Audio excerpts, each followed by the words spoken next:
Irmãos, graças a Deus, né? Como disse o pastor Diogo, nós estamos aí na empreitada, né? E os irmãos estão estudando e a gente, junto com os irmãos, aprendendo também, né? Pela bondade e misericórdia de Deus.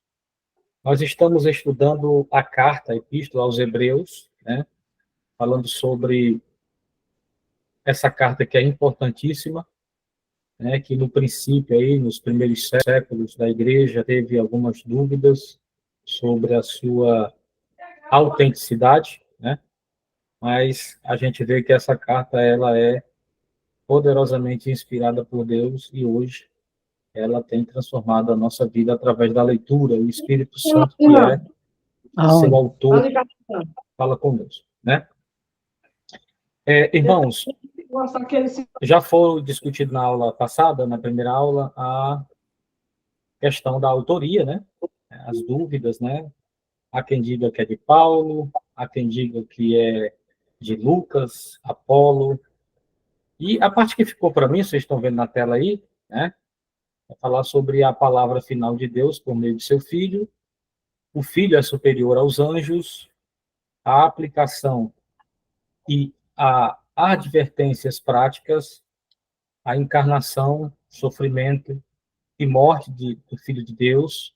Jesus é maior ou superior a Moisés e aplicações e advertências pessoais.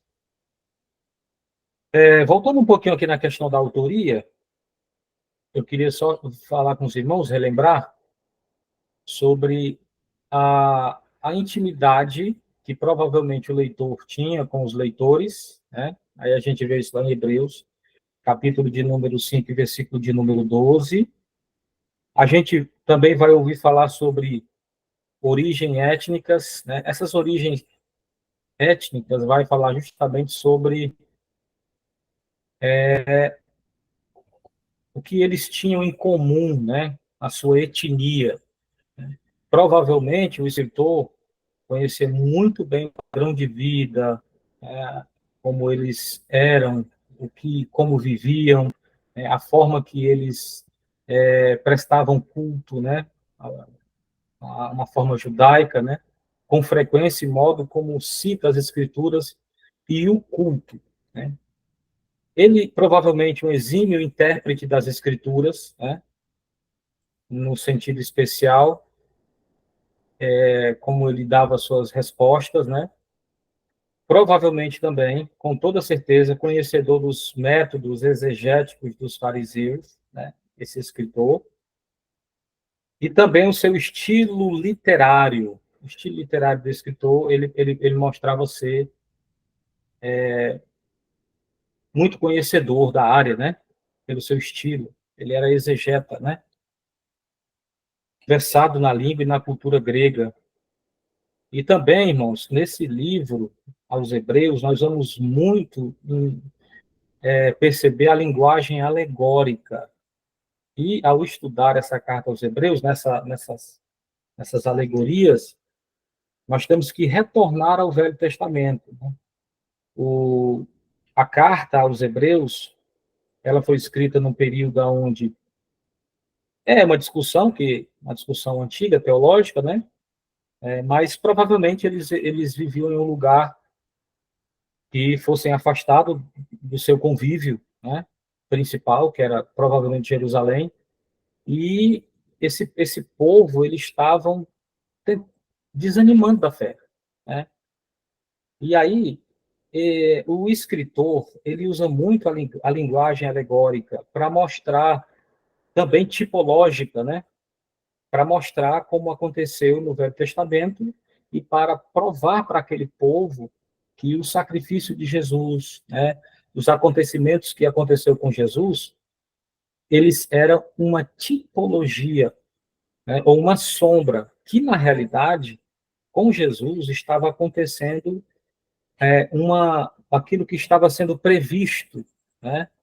E essa temática alegórica e tipológica vai apontar muito para o Velho Testamento, mostrando que uma das vontades do escritor da Carta aos Hebreus era levar aquele povo ao entendimento de que, mesmo sofrendo, mesmo passando por perseguições, eles estavam dentro da vontade de Deus, a permissividade de Deus, né?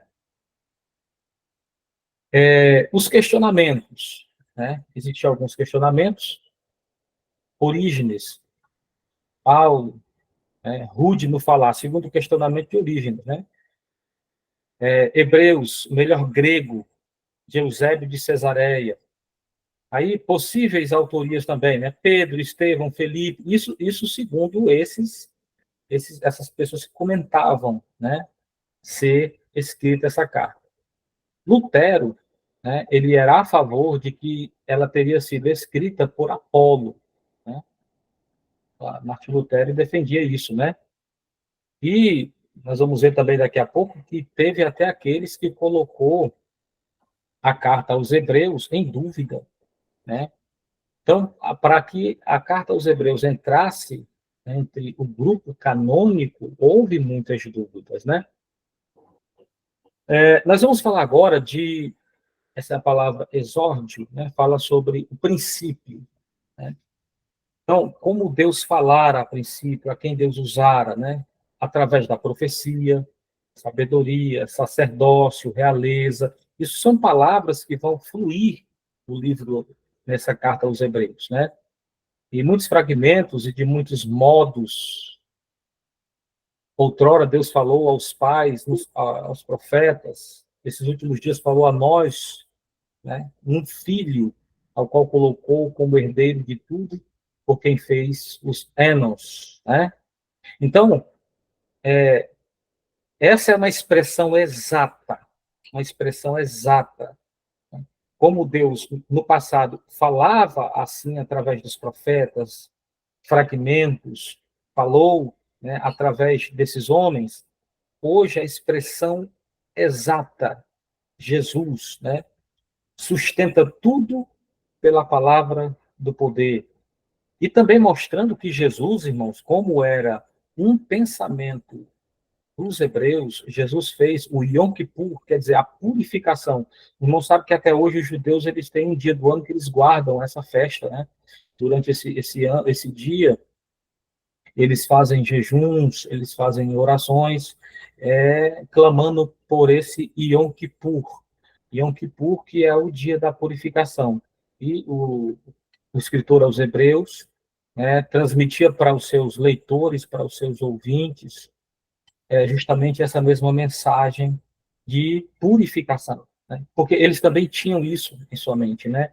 Essa questão da purificação. E Jesus, que é essa expressão exata da revelação de Deus, sentado à sua destra. Então, eles levam essa imagem, lembrando, irmãos, que esse povo estava desistindo. Existiam alguns que estavam desistindo da caminhada, outros estavam duvidosos, né? Puxa, mas será que Deus realmente está entre nós? Será que Deus realmente está permitindo tudo isso? Né? Então, o escritor aos Hebreus, ele nos leva a ver que Deus estava no meio do seu povo, e que ele, mais do que isso, sentado à destra de Deus, ele estava como um regente, né? Pastor Diogo, se alguém quiser falar e levantar a mão, me avise, tá bom? Certo, meu filho. Bom, Aviso. tá. Bom, e como é que estavam as pessoas que receberam essa carta, né? Os irmãos sabem que é uma discussão muito extensa a questão do culto judaico, né? E para eles a grande importância do culto judaico e dos rituais judaicos. Porém, irmãos, é bom lembrar que a Bíblia ela é para ser entendida e lida em um todo. Nós sabemos que a Bíblia ela foi escrita por vários autores e em tempos diferentes e em culturas diferentes. Porém, a Bíblia ela é um todo, né? É como se o mesmo inspirador ou inscritor parasse a pena, demorasse alguns séculos, depois o mesmo pegasse a mesma pena e continuasse escrevendo, né? Não há inerrância, a Bíblia ela é inerrante, né? Não há erros. E os escritores, eles levaram, principalmente esse aos Hebreus, ele leva nós a esse entendimento. Ele vai nos levar aos sacrifícios judaicos, aos sacrifícios levíticos, ao culto, né? Ele vai nos levar ao livro de Êxodo, quando o povo sai do Egito, né? Ele vai nos levar a falar sobre a aliança que Deus tem com o homem, a aliança quando o povo sai lá do Egito, eles vão até o Monte Sinai, né? Passa, se não me falha a memória, 6 meses no monte, ali por volta do Monte Sinai. Lá no Monte Sinai, Moisés recebe, primeiro Moisés sobe, escreve, recebe regras, né? E ele faz um pacto, ele faz uma aliança com o povo, né? Ele escreve, o povo, recebendo também orientação do povo, o povo disse assim, olha, Deus é poderoso, Deus é tremendo, Deus é grande, então fala para nós o que Deus falou, passa você para nós o que Deus tem para nós, né? A importância também de sermos liderados, né? O escritor aos Hebreus vai falar muito sobre isso, sobre a questão da liderança e de nós sermos liderados. E era também um problema que o escritor, a carta aos Hebreus, estava vendo, estava atuante no meio daquele povo que estava disperso, né, em terras diferentes. Eles não estavam mais conseguindo identificar seus líderes, né? Assim, Moisés, quando sobe ao monte, ele escreve primeiro, traz algumas regras, algumas ordenanças, vem, fala ao povo, né, e faz uma aliança com o povo. Na aliança, ele faz 12 altares, sacrificam novilhos, coloca o sangue daqueles novilhos, parte em bacias, e ele faz uma expersão, ele vai espargir, né, ou salpicar o sangue sobre aquelas pessoas. O sangue. O escritor aos Hebreus, se não me falha a memória, no 5º capítulo, vai falar sobre a questão do sangue, porque sem derramamento de sangue não há perdão de pecados. E o escritor aos Hebreus lembra muito bem dessa aliança judaica para nos levar a entender também da aliança presente, a importância da aliança que a igreja tem com Deus, que o povo tem com Deus, né? Então, Moisés espargiu o sangue sobre o povo. Então, aquilo estava mostrando que teve uma aliança. E por que essa aliança foi feita com sangue, com morte, né? Essa aliança foi feita com sangue justamente por isso. Porque o povo, nós, né, estamos em declínio desde o pecado. E sem derramamento de sangue, porque o sangue é a vida. Cada vez que há um derramamento de sangue, é uma vida sendo derramada. Só que vida substituta, né? Vida substituta. Naquele caso, os animais estavam substituindo. E quando aconteceu o derramamento de sangue, que Moisés espargiu sangue, o povo fez uma promessa. Depois, irmãos, eu vou mostrar aqui o capítulo, vou procurar aqui o capítulo para os irmãos direitinho, e vou passar para os irmãos, viu?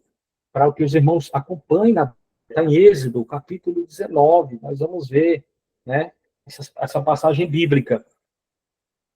E aí, depois, Moisés sobe o monte de novo, né?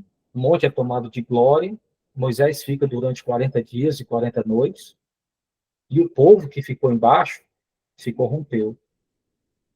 Se corrompeu. Aí eles têm um trajeto muito difícil, muito longo por causa do pecado, por causa dessa escolha errada. Então, esse povo, a qual é escrito a carta, eles estavam realmente turvados em seus pensamentos com a questão do culto judaico, porque eles não viam mais, né, acontecendo o culto judaico entre eles, e aí? A sua fé estava abalada, outros estavam duvidosos, né, estavam apegados à doutrina dos anjos, é por isso que o escritor aos Hebreus vai falar, daqui a pouco vamos comentar isso, sobre o poder de Jesus, Jesus acima dos anjos, né, e também acima de Moisés, né, dos seus antepassados. E o escritor também fala sobre o pecado, a carta aos Hebreus fala sobre o pecado e a necessidade de perdão, que eu comentei no início aí, a questão do Yom Kippur, né? Eles também eram apegados ao templo, né? E à sinagoga, né? Então, cadê o templo, né? Cadê as sinagogas, né? E eles também tinham uma revolta muito grande contra Roma, né? Seus bens foram confiscados e tudo mais, né? E aí, o capítulo 10 lá da Carta aos Hebreus vai falar muito bem sobre isso, né? Eles tinham crise de identidade religiosa e, e essa crise de identidade religiosa levava eles a duvidarem da sua fé, não percebiam mais Deus entre eles, e isso é um problema. Eu acho que até hoje nós temos essa grande dificuldade na igreja, né? Hoje, o nosso curso teológico nos leva a pensar na nossa vida espiritual, e eu acho que é muito importante a gente falar sobre isso, porque não é só uma escola teológica humanista, não, é profunda nisso, é na questão de nós entendermos a nossa identidade cristã, de nós entendermos para que fomos chamados, é, em que posição nós estamos, e, irmãos, defender a nossa fé, né, ser forte, valente, saber que as lutas que virão e que virão, que estamos passando e que virão, que talvez sejam diferentes da luta que passaram os nossos irmãos que receberam essa carta na época, mas ela não é só para eles, essa carta é mais atual do que nunca, né? Ela também é para nós hoje. Entender que nós temos que defender a nossa identidade religiosa, a nossa fé, as lições bíblicas que estamos estudando na escola dominical, fala sobre esse resgate e a importância de nós entendermos os valores, né? Os valores da nossa fé, né? Dos nossos cultos, da nossa Santa Ceia, né? Da nossa fidelidade à Igreja do Senhor, né? Ela leva a pensar, já que fazemos parte desse povo, desse corpo, temos que defendê-los, temos que orar. Isso também não significa que somos perfeitos, temos defeitos, né? A igreja tem defeitos, mas temos uma identidade religiosa, cristã. Essa palavra religiosa parece que soa mal aos nossos ouvidos, porque a palavra religiosa, religião, parece que nos leva a pensar em pessoas religiosas, né? Pessoas ligadas à religião, pessoas que defendem um sistema. Mas, na realidade, essa palavra ela vem de religare, né? Vem de um pensamento de ligar o homem a Deus. E o sistema, essas coisas não conseguem ligar o homem a Deus, mas Jesus consegue. Ele sim é o nosso fundamento, a nossa base. E muitos deles não estavam mais dispostos a dar a vida por Cristo. Quando vocês lerem o historiador Luiz Gonzalez, né, quem tiver a oportunidade de ler, são livros grandes, né? Mas existem histórias fascinantes, né? E eu lembro da história de uma moça que ela estava grávida e naquela época as pessoas tinham prazer de morrer por Cristo. Elas eram levadas para a arena e lá elas cantavam e louvavam a Deus com prazer de morrerem por Cristo. Elas às vezes morriam cantando. E essa moça, o livro cita o nome dela, mas eu não estou lembrado. Ela estava grávida e ela percebeu que a perseguição era muito ferronha no segundo século da igreja. E ela percebeu que a perseguição era muito ferronha, desculpa, primeiro século. E ela queria, de uma certa forma, participar de todo o sofrimento de Cristo. Então, depois que ela teve um filho, ela deixou para sua mãe e ela foi testemunhar de Cristo diante das autoridades da época, né? E as autoridades levaram ela e disseram que ou ela negaria, né, a Cristo, a Jesus, ou então ela iria morrer. E ela tinha vontade, ela dizia em seu testemunho que para ela seria uma honra morrer por Jesus. E na época dos hebreus isso não estava acontecendo, eles não estavam mais dispostos. Isso parece que estava saindo do convívio deles. O que eu venho pensar hoje, na igreja de hoje, aplicar isso para os nossos dias, é que nosso amor a Cristo, nosso amor ao verdadeiro evangelho, está sendo substituído por um cuidado com a vida, né? Por um cuidado, por um secularismo. E aí a gente acaba que não querendo mais nem sequer sofrer por amor a Cristo. E nós vemos aí que existiam pessoas que morriam por Cristo. Essa crise também estava acontecendo com o mesmo com o povo que recebeu essa carta. Também está acontecendo com nós hoje, né? Nós estamos aí abandonando isso, né? E eles não corresponderam os primeiros pregadores. Isso quer dizer, irmãos, que eles estavam rejeitando as pregações, rejeitando seus líderes, né? E eles não avançavam na reflexão. Isso vem para que nós, irmãos, venhamos pensar o seguinte, que existe um Deus por trás de tudo isso, né? Que existe um poder soberano. E que se nós não olharmos com os olhos da fé, nós vamos perdendo essa visão. A carta aos Hebreus, ela vem tentar fazer com que nós possamos voltar de novo a ter identidade, visão cristã, luta diária, batalha cristã, sabe? Realmente trabalhar por Cristo e para Cristo, né? Com Cristo, e que isso seja vivo em nós, né? A recepção do texto. Oi. O irmão Raimundo Santiago, ele levantou a mão. Vamos ouvir o irmão Raimundo. Irmão Raimundo, você tem a oportunidade de falar, meu filho. Paz do Senhor, pastor Diogo. A paz do Senhor, nosso professor de hoje. Nosso pastor. Nosso pastor Francileudo, né? Isso. Eu queria fazer uma pergunta aí para o nosso pastor Francileudo, sobre a epístola de Hebreus que nós estamos estudando, né? Eu queria saber, pastor, se o senhor tem mais ou menos a data exata que essa epístola foi escrita. Ou tem alguma aproximação da... Como nós sabemos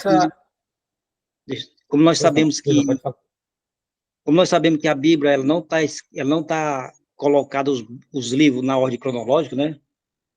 Eu queria saber mais ou menos a data aproximada que essa epístola foi escrita. Ô, irmão, obrigado pela sua pergunta. Realmente, ela não está, a Bíblia não foi escrita em ordem cronológica.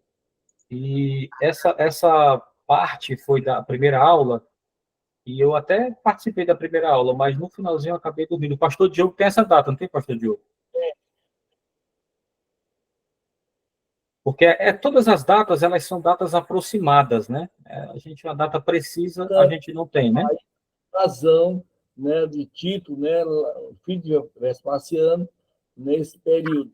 Então, segundo o historiador, segundo os comentadores, faz os comentários, eles dizem que foi aproximadamente entre o ano 60 a...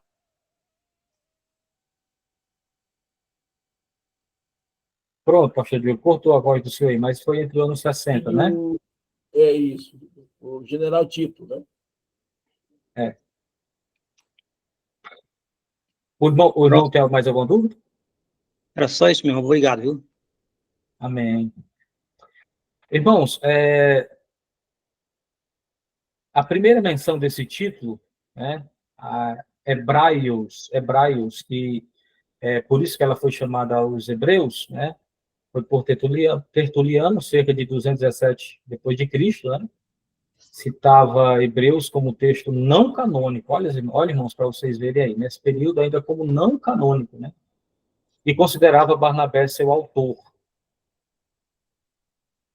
Bom, vamos entrar aqui nessa questão da sua posição de Cristo para o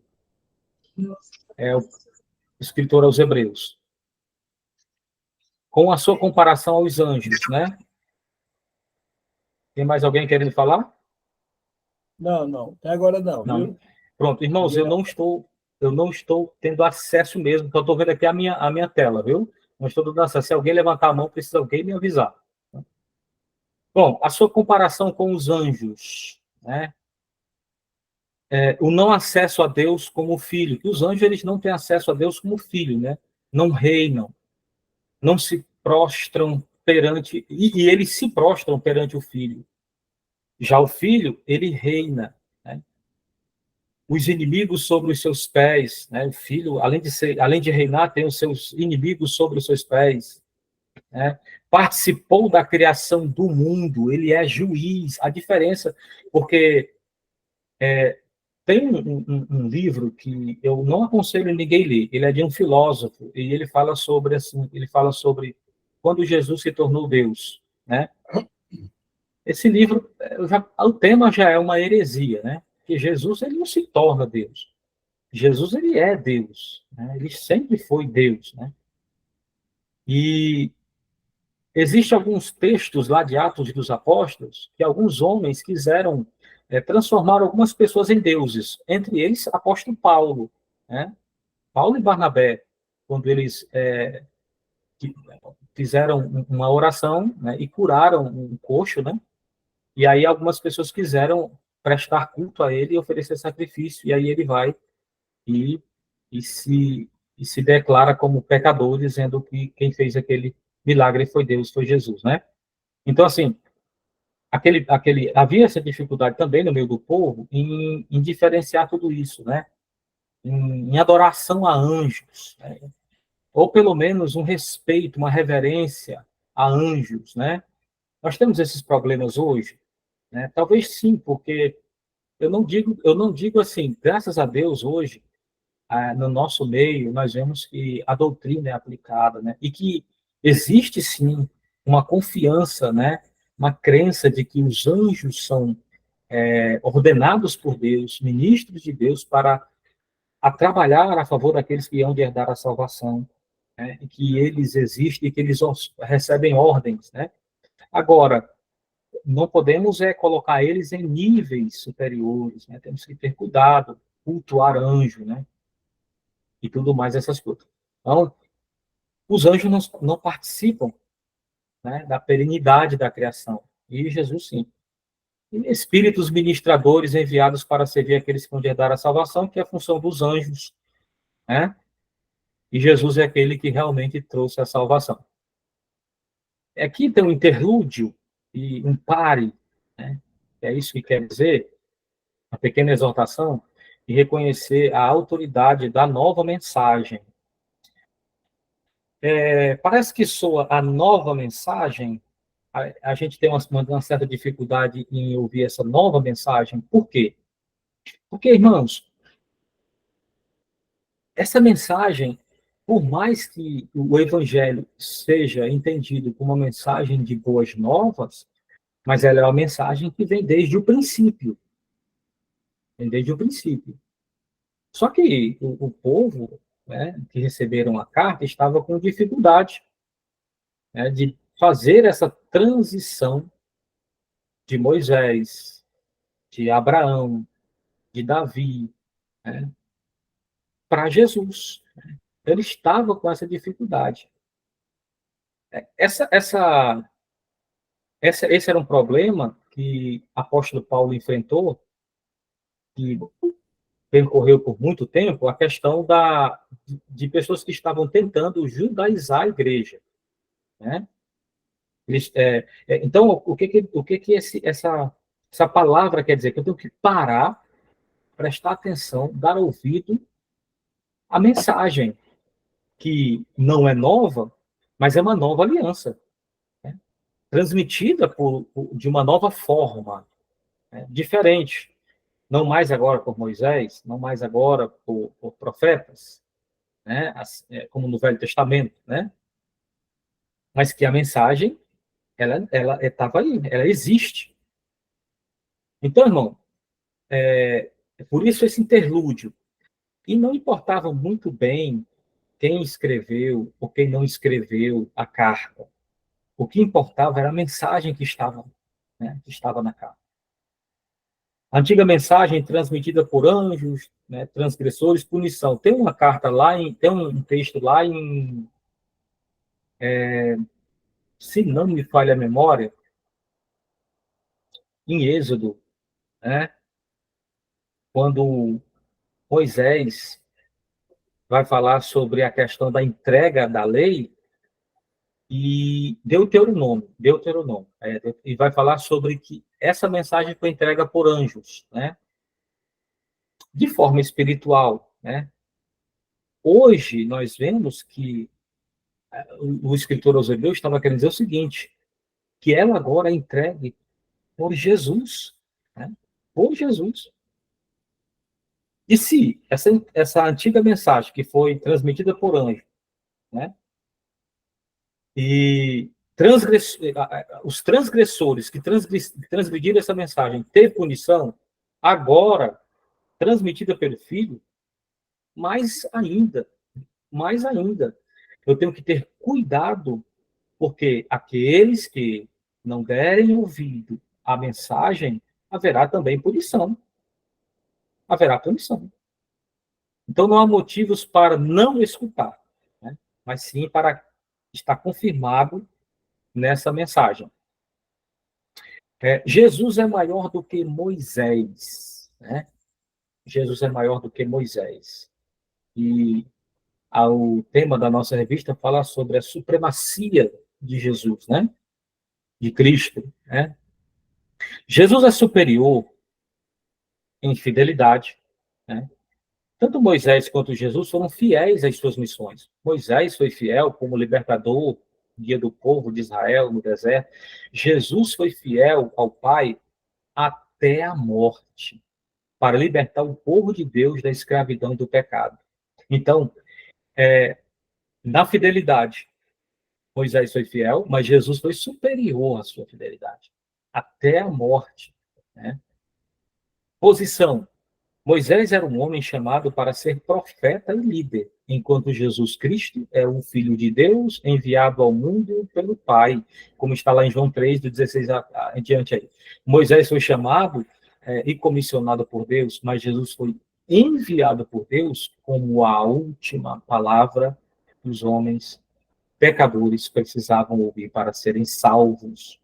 Por isso o escritor aos Hebreus faz um alerta, né? O que será de nós se não dermos ouvido a uma tão grande salvação? Né? O que será de nós? Então, Moisés também foi superior a Jesus em honra, enquanto Moisés era simplesmente um servo em toda a casa de Deus, Jesus é o filho em sua casa, né? Como está lá no capítulo 3 de Hebreus, versículos 5 e 6. Cristo é aquele que estabeleceu todas as coisas como Criador. Ele é digno de glória, honra e louvor, né? Então, isso mostra a supremacia de Jesus, né? E também na aliança. Como Moisés, como eu falei no princípio, Moisés, na sua aliança, que ele faz com Deus, né? Ele intermedia a aliança. Moisés, irmãos, ele teve uma função muito importante, né, de intermediar entre Deus, né, e os homens ali. Mas ele estava sendo ali um tipo, pelo menos é o que o escritor aos Hebreus tenta nos lembrar, que Moisés estava sendo um tipo, né, e o verdadeiro intermediário da nossa aliança seria Cristo. Só que Cristo não foi só o intermediário, além de ser intermediário, ele foi o próprio sacrifício, né? Então, Cristo é mediador da nova aliança. E vem lembrar-nos, né, o escritor aos Hebreus, que essa aliança fazia justamente jus àqueles que estavam ligados a Deus. Era justamente isso. O que hoje nós temos para pensar sobre isso? É que a nossa aliança com Deus, como é que está a nossa aliança com Deus, né? Cristo é mediador da nova aliança. A antiga aliança apontava para Cristo, em quem encontra seu cumprimento pleno. Por isso Cristo trouxe a nova aliança. Essa nova aliança é superior à antiga aliança, pois ela é a expressão suprema da aliança da graça de Deus com os pecadores. Então, essa aliança, quando nós hoje, irmãos, vou aqui falar de algo importante, né? Acho que nós tivemos uma aula aí, 3 domingos atrás, sobre isso, sobre a nossa Santa Ceia. A Santa Ceia, ela é uma lembrança dessa nossa aliança com Deus. E essa aliança, ela foi feita com sangue. Sangue. Assim como Moisés fez aquela aliança no passado com sangue, só que com sangue de animais, agora a nossa aliança ela foi feita com sangue, mas com sangue de Cristo. O escritor aos Hebreus tenta lembrar ao povo que eles estavam dentro dessa nova aliança e que mediar essa aliança foi o papel de Cristo.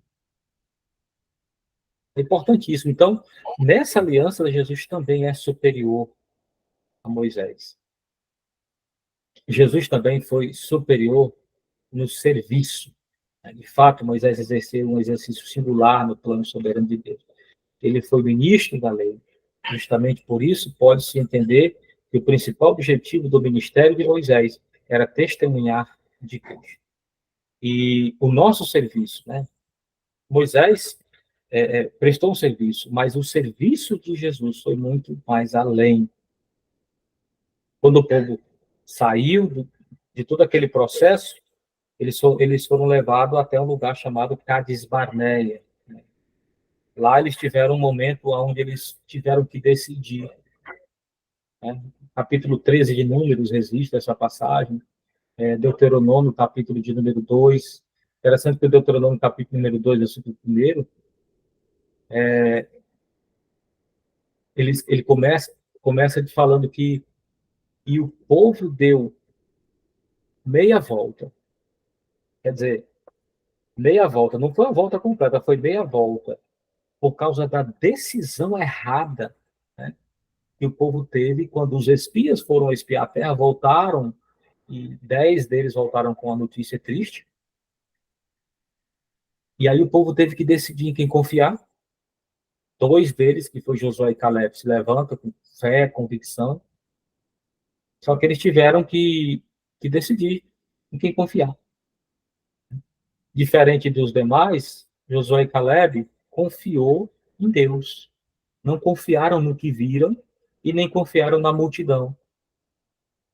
Infelizmente, por causa dessa questão, eles voltaram, deram meia volta e voltaram para os caminhos montanhosos, né, e ficaram rodeando.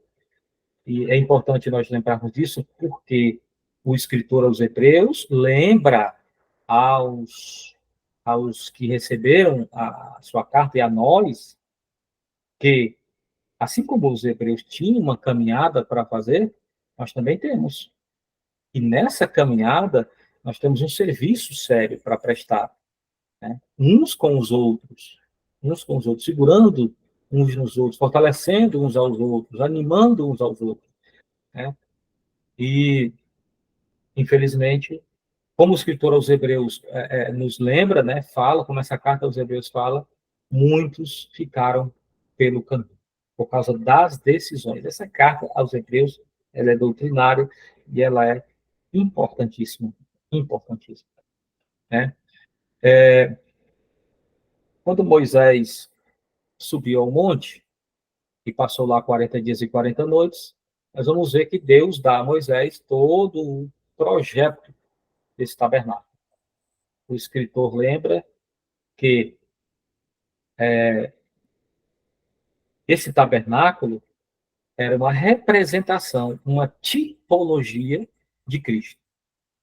Nós, irmãos, nós pentecostais, assembleianos, defendemos isso. Acreditamos que a tipologia existe. Né? Existem algumas igrejas que elas não acreditam na tipologia, elas rejeitam, né? Mas nós sabemos que tudo isso, irmão, o Velho Testamento, ele era sombra. Uma vez eu falando isso, um jovem falou assim para mim, irmão, mas o Velho Testamento veio primeiro. A sombra não é o Novo Testamento? Aí eu disse, não. A sombra é o Velho. Testamento é como se fosse a realidade. A realidade acontece no Novo Testamento, a realidade acontece em Cristo.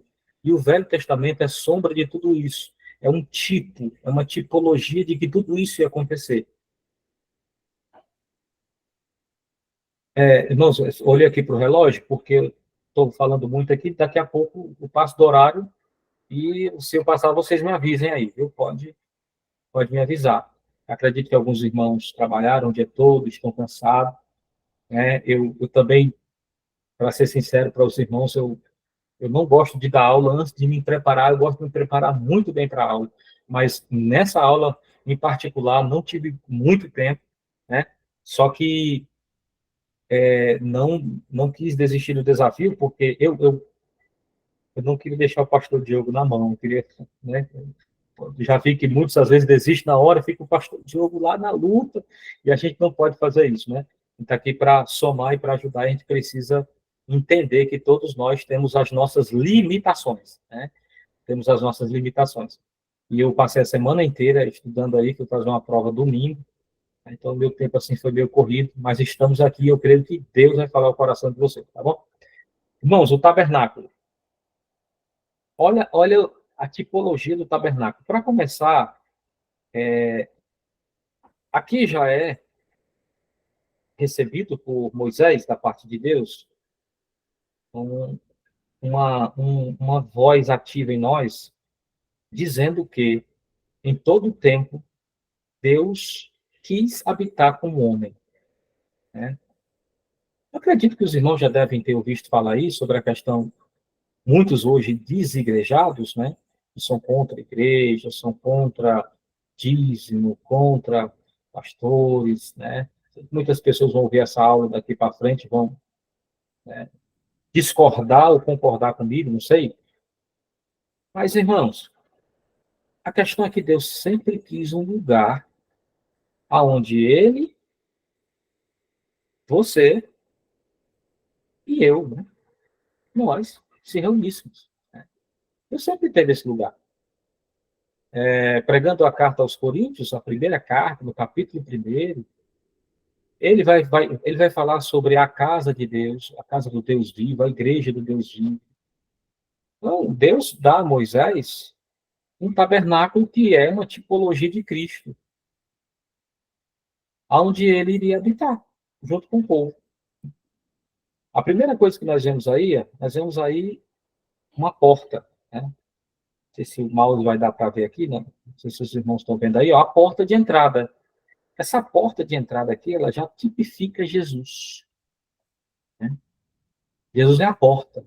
Então, o perdido, aquele que está peregrinando nesse mundo, no mundo espiritual, se ele entrar por essa porta, ele mora com Deus. Essa porta é Jesus. Jesus, aqui, o escritor aos Hebreus, voltando aqui à carta aos Hebreus, a carta aos Hebreus, ela nos leva a entender que Jesus é o nosso tabernáculo. E Deus tabernaculou, né? Fala sobre morada, fala sobre habitação. Veio para morar, veio para ficar. O convite de Deus é esse. Aí você precisa fazer o quê? Você precisa entrar pela porta. Ao entrar pela porta, você tem aqui o altar de sacrifício, né? Por quê, irmãos? Porque o altar do sacrifício, depois que você entra pela porta, porque, na realidade, quando você não entra por essa porta que é Jesus, você não entende nada, né? O mundo não entende porque Jesus morreu, né? Raul Seixas, ele até cantou a música lá, né? Sou besta de dar uma de herói, sou vacinado, sou cowboy, porque ele não entendia por que alguém como Jesus se ofereceu para morrer por uma humanidade que nem sequer, alguns deles, iria valorizar sua morte. Mas a partir do momento que você entra por essa porta, você também recebe o sacrifício. O sacrifício, ele diz assim, ó, o sacrifício que é com sangue. Os sacerdotes que sacrificavam constantemente estavam com as mãos sujas de sangue. Sangue era vida derramada, porque quando o homem pecou, Deus disse que se o homem pecasse, ele ia morrer. Mesmo assim, o homem desobedeceu. Quebrou a aliança. Houve aliança quebrada. Então, precisava da morte. Só que a morte, por amor de Deus, que Deus é misericordioso para conosco, foi substituída. Agora, no sacrifício, aqui no sacrifício que nós estamos mostrando aqui no tabernáculo, era o animal. Mas em Jesus não tem mais, porque ele fez isso uma só vez. E o comentário é justamente esse, a mensagem é justamente essa. Olha, vocês precisavam, quando viviam lá como judeus, né, do sacrifício constante de animais. Só que Jesus, uma vez que ele foi sacrificado, o seu sangue fala mais alto do que o sangue de Abel, fala e clama até hoje. Esse sangue, ele apagou a cédula, ele tirou a dívida. Ele não só arquivou, como fazer o sangue de animais. O sangue de Jesus agora, ele apagou. A cédula foi totalmente apagada. Não existe mais registro. É isso que o comentarista estava dizendo. Então, o que Jesus fez foi muito mais excelente. E aí passa pelo sacrifício, vem para a purificação. Né? A pia da purificação. E essa pia da purificação, eu digo que o crente, ele pode até passar de fase, mas ele sempre tem que voltar dela, né? Porque esse aqui é um processo que acontece constantemente. Né? E é um processo. É um processo. É a santificação. É a purificação. Né? Então, sempre que você se sente impuro, você precisa voltar e se lavar de novo. Né? Aí, a igreja, irmãos, é sempre assim, né? E a gente tem que pegar essa característica de novo, irmãos, porque o novo convertido, quando ele entra na igreja, ele precisa ser lavado. Lavado pela palavra de Jesus, lavado pelo sacrifício. Ele tem que ser lavado, limpo, e esse processo vai tirando do cristão salvo, agora, tudo aquilo que está desagradando e vai transformando ele apto para entrar no lugar santo, ou não é o santo dos santos, viu? É um lugar aqui, ó, lugar santo, porque aqui dentro dessa parte fechada tinha o lugar santo e o lugar santo dos santos. No lugar santo tinha o candelabro, né? A mesa com os pães, ó, que era chamada os pães da proposição, né? Que era consagrado. Tinha o candelabro com a luz e tinha um altar de incenso. Então, o crente, irmãos, quando ele passa por tudo isso, ele vai se alimentando de Jesus, né? E a tipologia que nos leva a pensar nisso é justamente isso. Você vai ver várias partes de Jesus dizer assim, ó, quem não comer da minha carne e não beber do meu sangue, não tem parte comigo. Né? Jesus, ele era, às vezes, incompreendido por muitos, porque Jesus chegava e dizia assim, ó, eu sou o pão da vida. Quem de mim se alimenta? Né?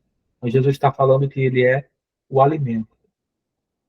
Jesus também fala da luz, e o crente, né, participa dessa luz, né, que a luz é Jesus, mas o crente participa dessa luz, iluminando o mundo, apontando, quando Jesus disse, vocês são a luz do mundo, né? E são o sal da terra. Agora, não pode confundir, achar que, porque Jesus disse que eu sou a luz, aí eu achar que eu sou, né, a luz que ilumina o nome de Jesus, né? E santifica o nome de Jesus. E daí, irmãos, um dia nós estaremos ali junto com Deus, junto com o Pai.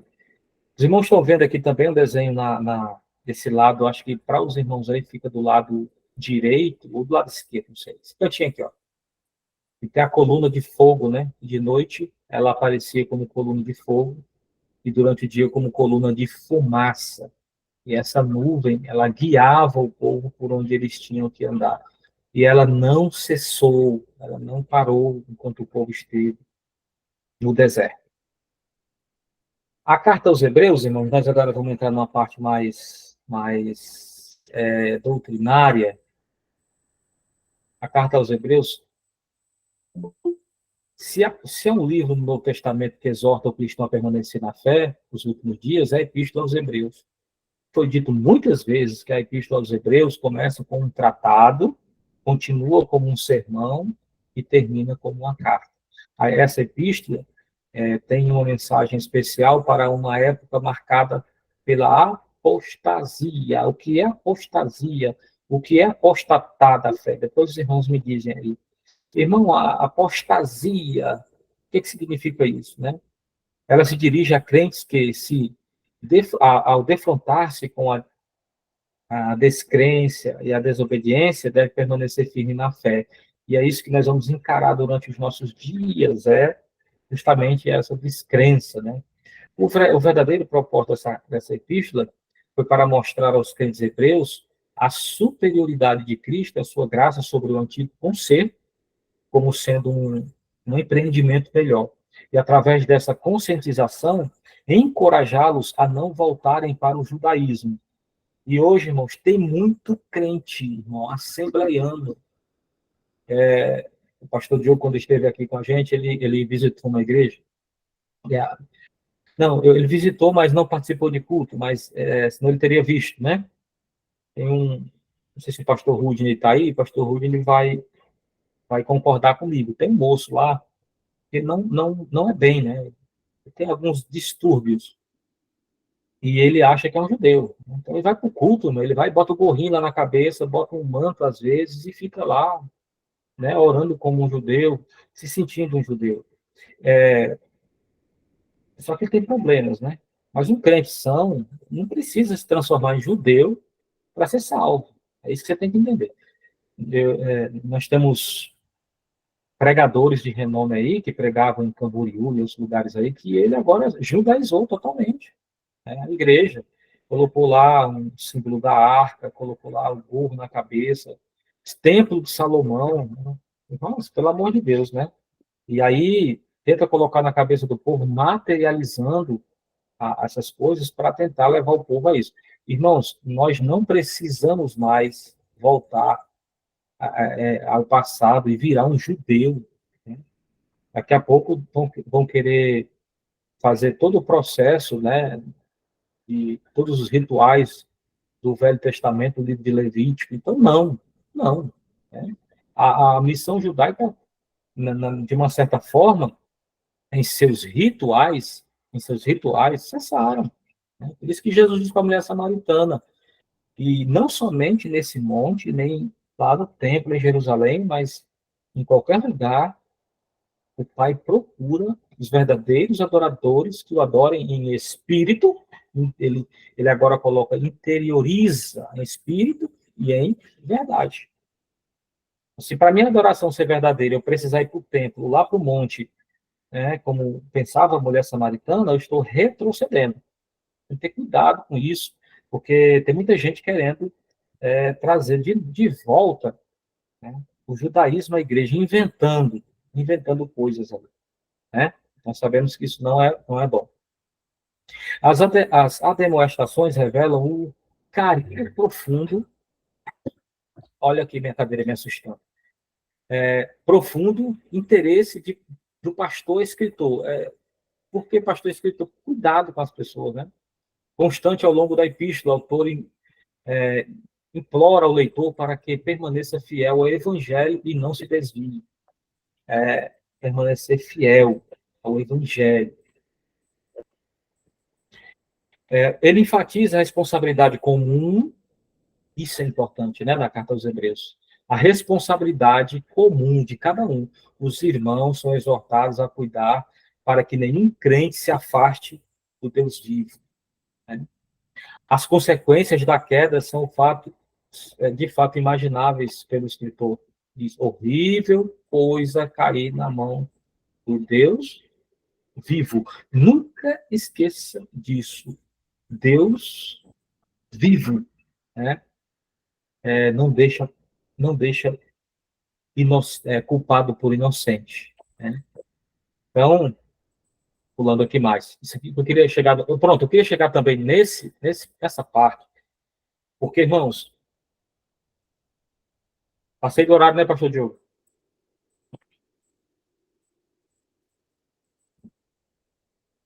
Amém? Irmãos, quem está comigo aí, dá um amém?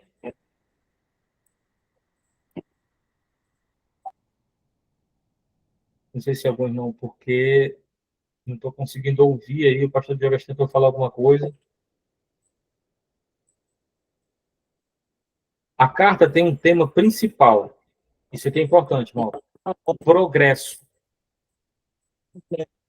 Pastor Diogo, está cortando demais mesmo sua voz, viu?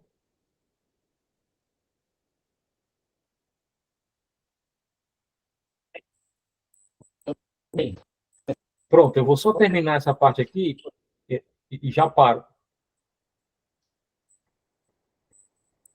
Deixa eu ver aqui.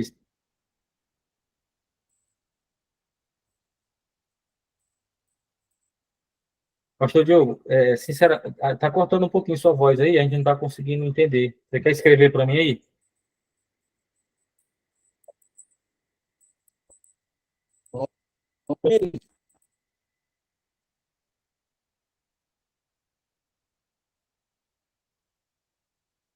Qualquer coisa escreve para mim que eu recebo sua mensagem aqui, porque...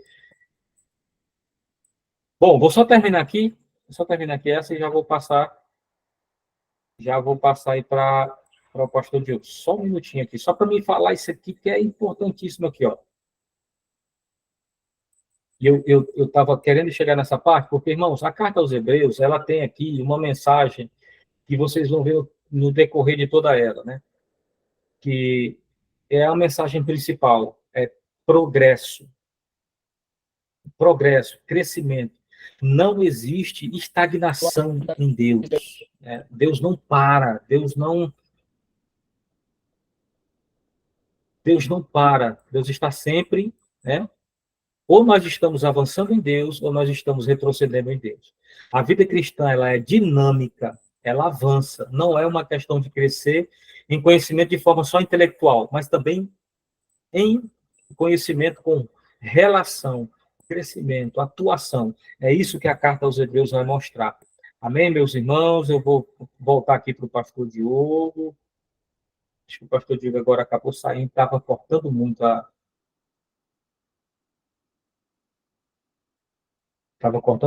ligação. O pastor Diogo saiu um pouquinho, né? Irmãos, a paz do Senhor a todos, viu? Tem alguma pergunta, os irmãos?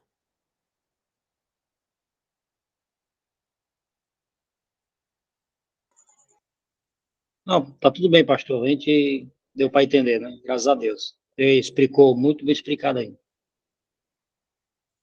Amém, meu irmão. Tem alguma coisa para colocar para nós? Pelo jeito aí você é participativo, né? Se quiser participar, falar com a gente, viu?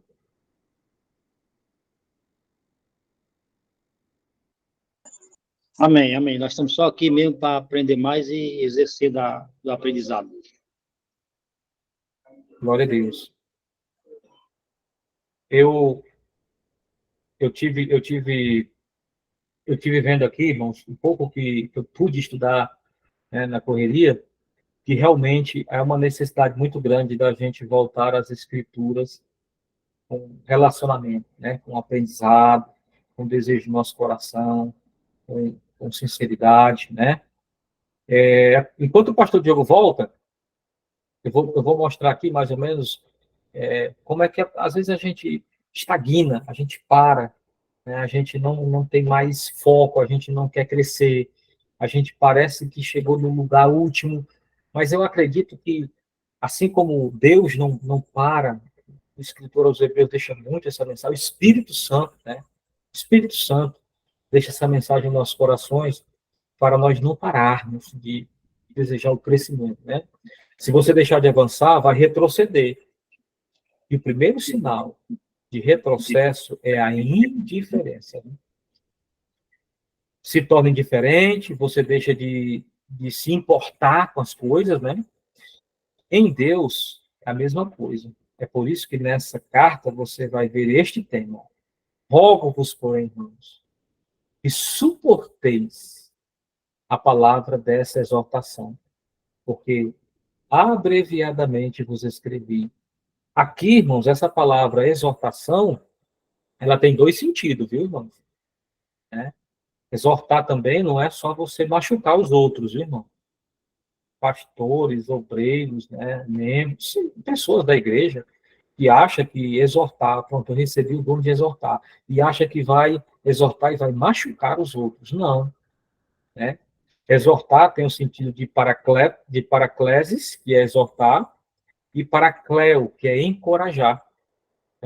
Então, quando você estiver lendo o texto, sempre vá no contexto e você vai ali identificar o que esse exortar está dizendo. E exortar é encorajar, é encorajar. Então, não é transmitir desânimo para aquela pessoa ou o reprova, até porque nem sempre eu, particularmente, sozinho, sou digno de reprovar o outro. Né?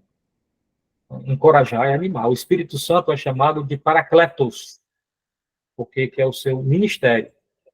João 16:7 diz: Todavia digo-vos a verdade, e vos convém que eu vá, porque se eu não for, o Consolador não virá a vós, mas quando eu for, vou-lo enviarei, e quando ele vier, convencerá o mundo do pecado e da justiça e do juízo. O ânimo e o encorajamento que esse escritor, o Espírito Santo, através da carta aos Hebreus, quer nos dar é que na caminhada somos responsáveis uns pelos outros e que nós precisamos animar uns aos outros para a glória de Deus. Tá bom? Amém? Olha, irmãos, eu percebo que o pastor Diogo, ele deve ter dado uma complicação, né? Eu não tô, pastor Diogo, está ouvindo? Dá para me ouvir agora? Pronto, agora nós estamos ouvindo. Pode falar. Tá bem. Que bênção. Graças a Deus. Quero muito, assim, agradecer a você, Francisco. Realmente é uma luta. Você, né, tem um trabalho seu, ainda a oportunidade de dar uma aula, né? E interessante aqui você passando para nós o conhecimento. Eu quero aqui apenas dizer para os irmãos algumas curiosidades da Epístola aos Hebreus. Só para vocês terem uma ideia, o livro de Hebreus aparece a palavra melhor. Aparece 13 vezes. Ele é considerado o quinto evangelho. E também, no capítulo 12, verso 2, diz que é o autor e consumador de nossa fé. Aqui também eles falam sobre Jesus, que Jesus é maior do que os profetas, maior do que os anjos, maior do que Moisés, maior do que Josué, maior do que Arão. Razão pelo qual o escritor faz as declarações acima é que todos esses personagens ocupavam um lugar de grande importância e posição na religião judaica. Então, Jesus ele é considerado superior a todos esses grandes personagens. Eu vi outras coisas aqui interessantes neste livro aqui, ó.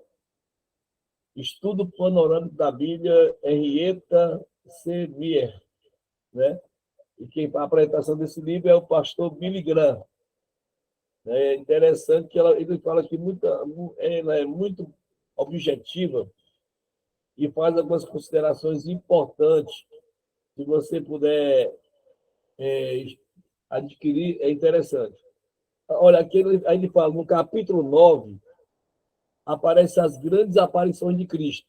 Em Hebreus 9, temos realçadas as 3 grandes aparições de Jesus. No passado, na cruz. Agora, porém, ao se cumprirem os tempos, se manifestou uma vez por todas para aniquilar pelo sacrifício de si mesmo o pecado. Está em Hebreus 9, 26. Isso foi no passado. No presente, à destra do trono, para comparecer por nós diante de Deus. Está lá no capítulo 9, verso 24 de Hebreus. No futuro, nas nuvens de glória, aparecerá a segunda vez, sem pecado, aos que o guardam para a salvação. Está lá em Hebreus, capítulo 9, verso 28. Então, as grandes aparições de Cristo no passado, no presente e no futuro, Hebreus ele revela. Por isso que ele é considerado o quinto evangelho. Então, Cristo ofereceu a si mesmo como sacrifício, o cordeiro sem defeito e sem mácula, conforme em 1 Pedro, capítulo 1, verso 19. E por aí vai. Aí ele fala de algumas advertências e recomendações para correr a carreira da vida. No capítulo 12, verso 1, sejamos perseverantes. No capítulo 12, verso 11, suportemos a disciplina. No capítulo 12, verso 14, sigamos a.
Pastor Diogo saiu fora do ar.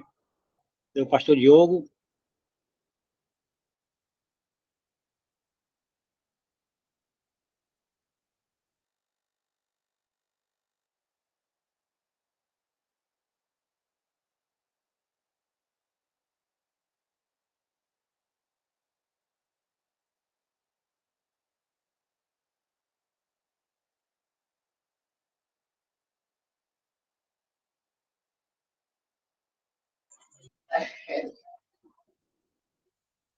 Direto do pastor Diogo caiu, gente.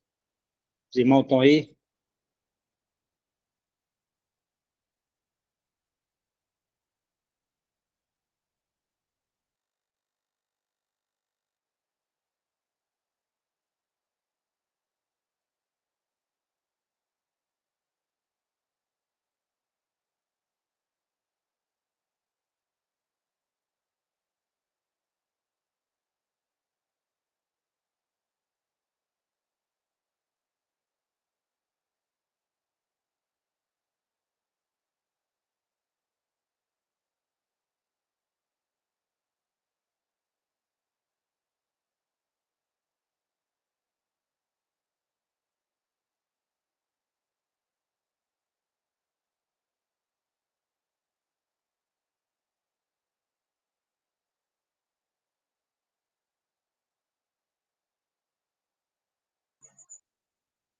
Estamos aqui esperando o retorno do pastor Diogo.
Senhor, irmãos, os alunos, alguém pode dizer se já encerrou a aula, se tem alguém ainda na sala de aula? Alguém pode se comunicar com o pastor Diogo?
Olha,